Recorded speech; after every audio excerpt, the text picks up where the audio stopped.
दोस्तों, भूतों के बारे में तो आपने खूब सुना होगा, पर आज हम आपको कुछ ऐसा बताने जा रहे हैं जिससे आपके होश उड़ सकते हैं।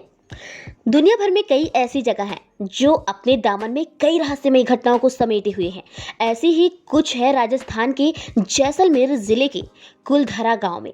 ये गांव पिछले 170 सालों से वीरान पड़ा है। गांव के कुछ मकान हैं जहां रहस्यमय परछाई अक्सर नजरों के सामने आ ही जाती हैं। दिन की रोशनी में सब कुछ इतिहास की किसी कहानी जैसा लगता है, लेकिन शाम ढलते ही कुलधरा के दरवाजे बंद हो जाते हैं और दिखाई देता है रूहानी ताकतों का एक रहस्यमय संसार। लोग कहते हैं कि रात के वक्त यहाँ जो भी आया वो हादसे का शिकार हो ही गया। दरअसल कुलधरा की कहानी शुरू हुई थी आज से करीब 200 साल पहले, जब ये खंडहर में नहीं तब्दील हुआ था। यहाँ आसपास के 84 गांव पालीवाल ब्राह्मणों से आबाद हुआ करते थे, लेकिन फिर कुलधरा को किसी की बुरी नजर लग गई और वो शख्स था रियासत का दीवान सालम सिंह। गांव के एक पुजारी की बेटी पर सालम सिंह की बुरी नजर पड़ी और वो खूबसूरत लड़की जैसे सालम सिंह की जिद बन गई। सालम सिंह ने उस लड़की से शादी करने के लिए गांव के लोगों को चंद दिनों की मोहलत दी। 5000 परिवारों ने छोड़ दी रियासत।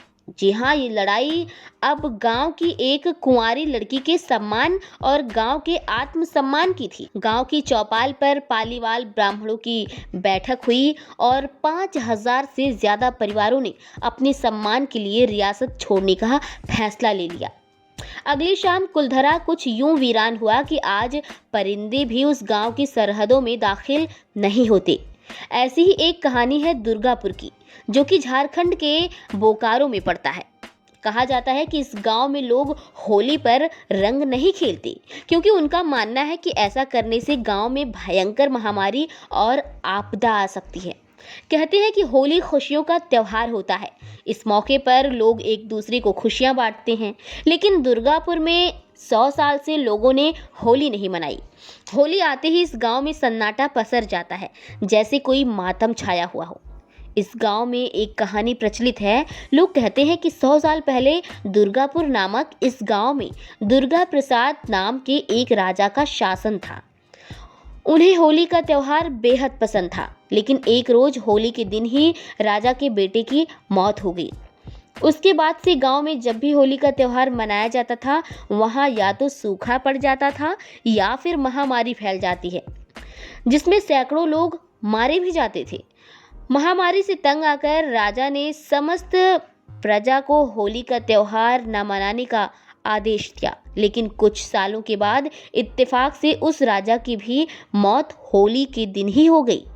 उसके बाद से ही यहाँ होली का त्योहार न मनाने की एक परंपरा बन गई, जो अब तक चली आ रही है।